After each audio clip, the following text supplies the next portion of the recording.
you are watching Sway, Sway, Swing, Sway, Sway. In the morning. In the morning. In the morning. Only on Shade 45. The home of the MC. Wake up. Wake up. Sway in the morning. You heard? Stay tuned. Yeah, that's that boy Joey Badass. He caught him one. He caught him one. Joey? Joey. That was hard.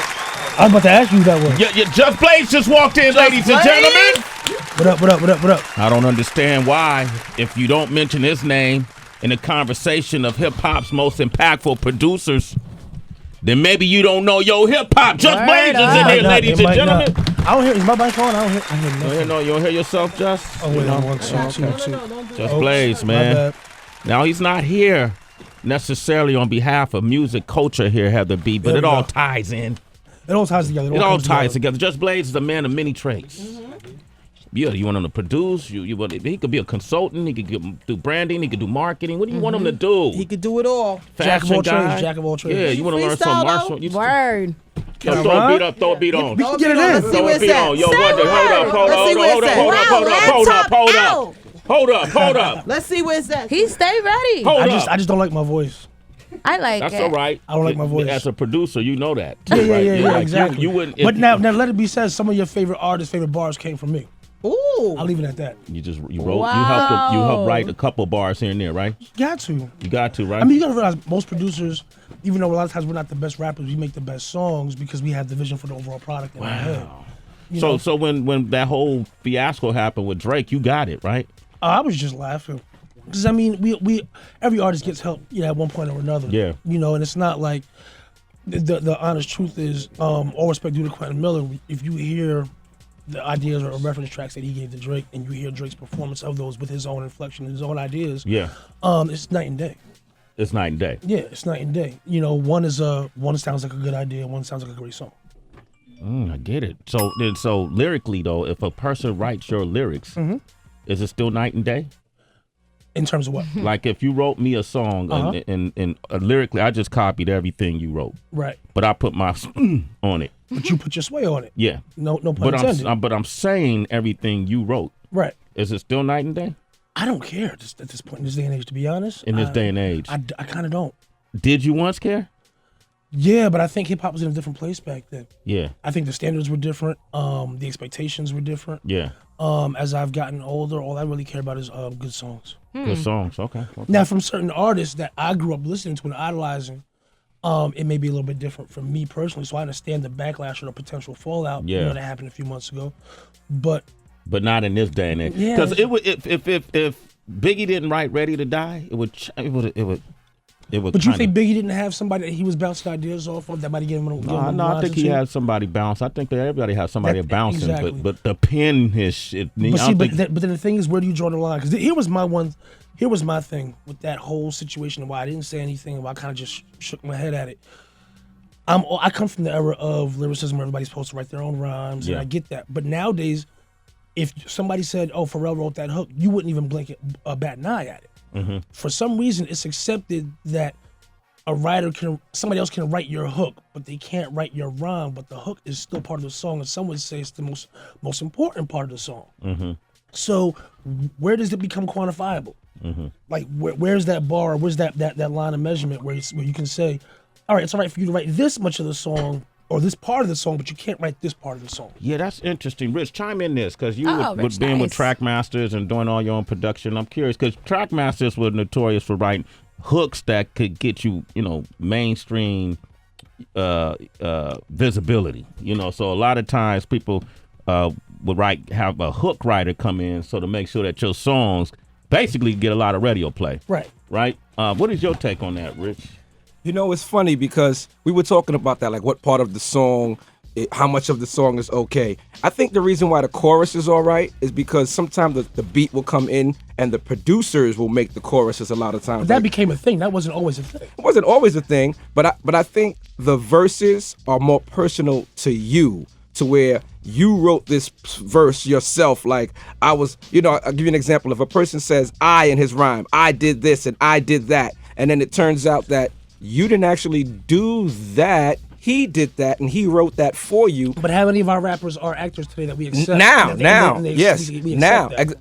But it's just kind of it's weird when you think about who's who. Like like he's saying, if Big didn't write Ready to Die, if Jay Jay didn't didn't write Reasonable Doubt, yeah. but those were intended to be personal narratives of where they were at in their lives at that time. True, but now when you start talking about greatest of all time and top 5 forever, I can't sit Drake next to Rakim and Biggie in these big Sprite ads across the city and say they're equal, because they're not equal. They're two different. As you're talking about artists, I can't put Drake in the same conversation as a Rakim because he's not penning those songs completely. I love his music. I'll rock in the club to them. I'll even buy them. But when you're talking about greatest of all time, I can't say, yeah, I'm gonna put him in that conversation. Depends on the criteria though, because I mean, are we talking greatest of all time? Like Rakim wrote great rhymes, had classic songs, but there was a glass ceiling there. Now hip hop had a glass ceiling on it in itself at the time. So in this day and age, I think it's just, I know I keep using that phrase, but for me, I feel like there's been an evolution of where rap, of that glass ceiling disappearing. There's an evolution. There's an evolution. You know, and it's kind of harder, I think, to apply the same criteria that applied when rap had that glass ceiling, with it not there anymore, because the opportunities are bigger, the looks you get are bigger, the all around it's just a much bigger business, and it's almost unrealistic to expect that somebody's just gonna. So it's not just hip hop no more then. That's not by the standards that we It's something else. It's morphing into something else now. Maybe. I think so, yeah. Yeah. But it's rooted in that same culture, and in that same sound, but I don't think it's just hip hop anymore. It's not just hip hop. It's transcended so to a bit. I wonder what Jay would say. Yeah, because the most records have been sold by artists who have penned their story. Even if you look at, outside of an MC Hammer or those type of guys. So you can't say traditionally. Yeah, but Hammer wrote his lyrics. I can put people on blast, but there's plenty of that's not entirely true. That sold the most records? That's not entirely true. I mean, it's Hammer, Vanilla Ice. Because there's one in particular that I'm thinking of right now. Eminem, 50 Cent. Those are the top sellers. You're forgetting somebody. Luda? DMX? No. Who am I forgetting? We'll discuss this off there. Here we go. Just how long have I known Jussst you, Blaze man? is here. Come on. Jussst Blaze is here. It's just us. No one's It's just us and about 100 million other listeners. And I'm not here to rain on nobody's parade. Nah, not at all, man. We're It's actually something that we all even know. We just don't think about in that regard. Yeah. A rapper? Yeah. Okay. Yeah. All right. Amongst other things. I don't even want to go there, Ricky, right there. let's Okay, do that all right, cool, We're here man. to talk about shoes today. We came here today to talk about this new shoe that you designed. Yes. Let's talk about it. So about a year and a half ago or so, I forget the exact time frame. Me and my good friend Mike Packer. Mike Packer, ladies and gentlemen, he's back. He's back. Mike Packer. How are you, Stuart? What's up, Mike? Third time's a charm. Right? This is it. No government names now, I promise. No social security names, nothing. Last time you blew it. Yeah, I did. Last time you were up here for Raekwon. Yep. Right? And he released. We released with him the Diodoro shoe for the Purple Tape anniversary. Yeah. And it's the same type of thing that we've done with Jussst. It's an organic friendship where shit just comes along, and this has been one, and this is the Snow Beach shoe we did with him about a year and a half ago, Yeah, and we did the release at Webster Hall. And the real backstory on all that is that Jussst is such a gentleman that it all came to fruition where we were everybody saw it as us. Yeah. But when we first got the last final sample of it, for us as a store and projects that we do, the two people I wanted to show it to, because when you think of the Snow Beach jacket, you think of two people. You think of Jussst and you think of Ray. And Jussst knew of our store and was in probably like almost, when we opened up 10 years ago to get some vintage stuff. Yeah. And through Ems, who we both know. King Ems? No. Operator Ems. Okay, Operator Ems. Okay.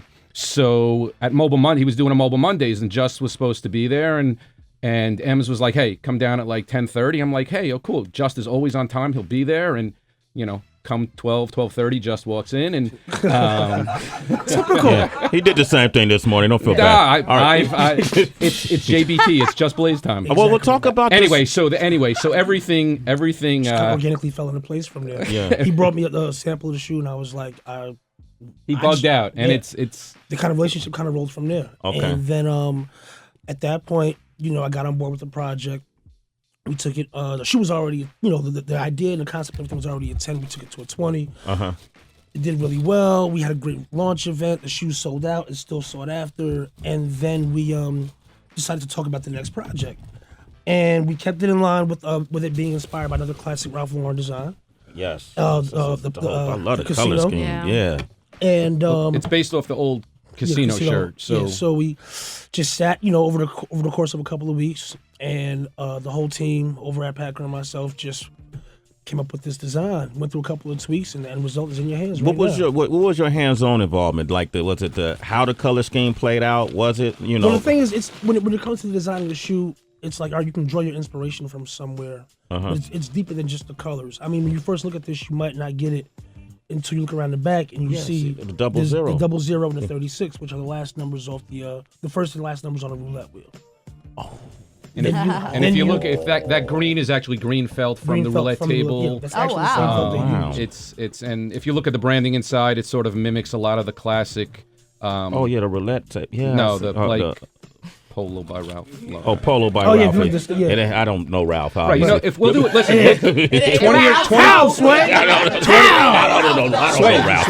20 years down the road, we'll do an LRG collection. You'll be the face of that. I'll be the face of that. Absolutely. All right, great. And then you also have like the one white dot here that represents the roulette wheel.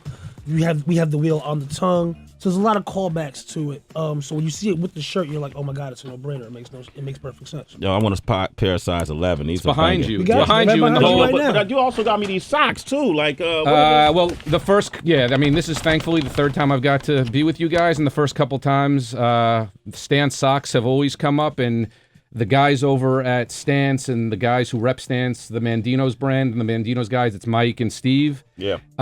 Last night, this was 1:30 in the morning. They dropped off a whole package of stuff for you, for Heather, for the whole crew, and I know you said you love Stance socks, so it's all good, and you can watch out for the next project they're doing with you and next year. Oh, I didn't tell people that yet. Oh shit! Damn, Mike Piker. Exclusive. Damn, Mike Piker. Yeah, man. Damn, I ain't giving up.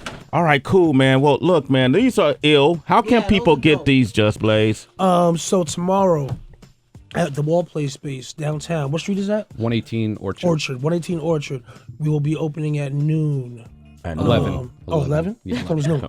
You'll be there. You'll be there at noon. I'll be there at noon. All right, let's get it right. I'll be there at noon. Open at 11. The shoes will be available then. We built a pop-up casino. We have a roulette wheel. There we'll be doing some giveaways. Rumor has it we found a couple of pairs of Snow Beach sneakers we didn't know we had. Wow. So, look out to maybe get a chance to get your hands on those. And it's gonna be a good time. The homie Dallas Penn is gonna be our roulette dealer. Wow. So that's gonna be entertaining. It's gonna be a lot of fun. You gonna spend that all? Or? Yeah. Okay. Turntables be there. We're gonna get busy. We're gonna get busy. All right. The one thing he's what we're doing tomorrow, when we did this whole thing, like the shoes are gonna come out on the website Saturday at noon. But give the website information. Packershoes.com. Packershoes.com. So that's going to go live at noon on Saturday. But what we did was, because we wanted to make this special for New York, because the whole culture of polo and the low heads and everything, and Jussst can talk about that for eons. Yeah. But it's all based around New York. And with what we're doing for this release, we did a bag. You get the whole kit. The only thing that's being sold on Orchard tomorrow is the kit, which includes the shoes, the bag. There's a bucket that Jussst is wearing. There's a T-shirt, and there's a playing card set with bicycle, and there's some CeeLo dice in there too. So if CeeLo games start breaking out, God bless America. That's what's up. Rich Nice got excited. Well, okay, so initially we were going to have Jussst Blaze mix, but we're running out of time for the mix, right? Because we got first day with Kelly. How much time do we have? How much time we got? About 15 minutes? We got to do a Jussst Blaze. Well, I was thinking about DJ Wonder. Where them bars at, Jussst? Drop a beat on him. What? Yeah, man. You said you got fun. No, I said I had something. Come on, Jussst. What up, man? What are we doing, man? Nah. Come on, You first, Sway. You first, Sway. Nah, man, I do this every day, man. You start right now. I don't have nothing to say. Jussst Blaze, I do this every day. Hey. Have the beat. You want to grab that mic? Check it out. I'll grab the mic and kick off Jussst Blaze. Heather B, I don't be smoking that purple haze. No? Not no more. Oh. I drink it all. Why? Mike Pack, pass the sack to Tracy G. she gets lifted. Jussst Blaze, you get spliffed. You come late. You like 8 hours late, but that's okay. Sway in the morning. Yeah. All day. Pass it. Kick a flow. Come on. So let's go. Jussst Blaze. So let's go with the flow. Yes, you know, just I'm a professional. I be testing y'all. I mean, y'all. Yes, I had to go. Bouncing like your ball. No, that's not all. Sway to my right. Rich life, sway to my right. Rich left to his. I get on the mic and get biz like his. Yes, I'm chilling. God willing, got the clips in them. Pause. I only like the women when they drop their drawers for the cause. I break all laws, it all falls. You're bound to fall on the TV behind you. I'm reading lyrics, summon the Holy Spirits. Let's get with it. DJ Wonder, I like your T-shirt. It's very spiffy. You can't get with me. I never get tipsy. Psych, I used to, then I had to stop, cause I was doing it a lot.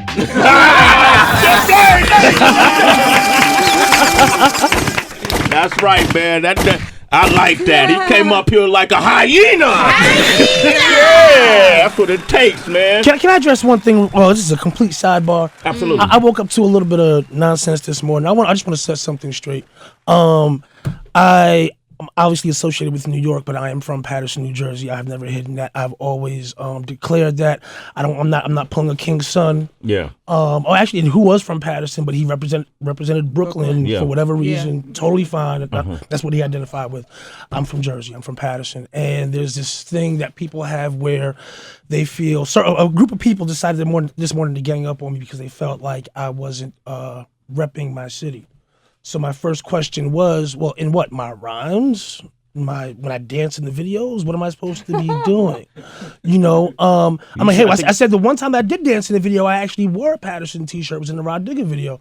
And my t-shirt boldly said Paterson, but I'm not really out and about like that to be out there screaming Paterson. Not you know, like mention, there's like Mike Will isn't just running around screaming Atlanta. Mike Will made it Atlanta. You just know he's from Atlanta. Yeah. And I guess their thing was, I don't come back home enough, even though I'm home like once a month at least. Then it turned into, well, you don't put on for the artist. There's so many people here who don't know you're from here, and that would be inspirational to them, which I give total credence to. I can understand that point of view, but I just want to say, if you're really serious about, in my generation, it's safe to say, and I'm not saying this from an egotistical standpoint. Yeah. My generation, is safe to say I'm one of the greats of my generation. You are. And I was also raised on studying the past of your culture. Yes. If you are an aspiring singer, songwriter, producer, engineer, artist, in any creative factor, in this, especially in hip hop, and you're not studying the greats that came before you, and whatever that's relevant to your field, you're doing something wrong. So if you're from Paterson and you don't know that I'm from there, yet you call yourself an up-and-coming rapper, you're doing something wrong. Damn, man. You booyaka. Damn. Shut it down. That being said, all the crabs that was in the bucket this morning, send me some music, tweet it to me. I'll listen to it the same I listen to anybody else's music, whether you're from Nebraska or wherever. Don't get it twisted. He don't owe you nothing. Oh, that's the other thing is, like that's the other thing is, somebody else made that point. I didn't want to harp on that because then it comes off, people will take that and twist it like it comes from an egotistical standpoint. But the truth is, I don't owe anybody anything. The only people that I owe are my family that I take care of because they took care of me and got me to the point that I'm at. That being said, I've helped plenty of people out over the years without needing anything in return. Some of my greatest records came from people who couldn't even afford to give me a dime at the time. Like Jay Electronica was homeless when we met. Yes. We went in and did Exhibit C. It wasn't because he was from New Orleans. It was because he was dope. Yeah. You know, Freeway walked in one night and was just like, can I get a beat? I knew him for like 2 days, but he was very respectful in the way he approached me. Yeah. Unlike some of the other dudes in State Property who were very arrogant and thought because they were down that I owed them something. Which is why me and Freeway's relationship is to what it is to this day. You know, we made Rock the Mic that night on the Humble. There was no budget. You didn't even have a record deal. Right. You know, it's all, you got to be careful the way you approach people because at the end of the day, none of us veterans really owe you anything except thanks for being a fan. Some might even say it's the other way around, you know, because it's a sense of entitlement that has to be eliminated. You know, I think when you approach somebody like Jussst Blaze, the fact that you can approach him, right? You know, when we're coming up, you couldn't even get in the office with folks. You know, the fact that he's even addressing this, you don't even have to address it. get rid of that sense of entitlement, Right. and try to communicate with an OG like a Jussst Blaze. Talk to him first before it's accusatory. Like, right. Ask me how my day was. It's funny. People. That's real though. No, but it's funny because listen, it's the same thing when it comes to like the sneaker world, the business. Right? Yeah. I can't help it that my grandfather and his brother in 1907 called it Packer shoes. It's not the coolest name in the world, but our work has come to, thankfully, what we do, and getting to know Jussst, it came just to show him a shoe. Yeah. And it grew like that. So Ooh, he's good. He went back to the shoe, y'all. No. Oh my God. Mike. You know what? Okay, let's get Jussst on the tables before the time runs out. Okay, Jussst Blaze, ladies and gentlemen. Mike Packers. What's the website again? Packershoes.com. there you go. That was good, man. Like the Denzel of sneaker world. Wow. The computer. Hold on one second. Take the computer, Jussst. Okay, I almost stole that computer. You know how many gems is in there? We could have replaced it, man. Yo. All right, Sway in the morning. It's Sway in the morning, only on Shea 45.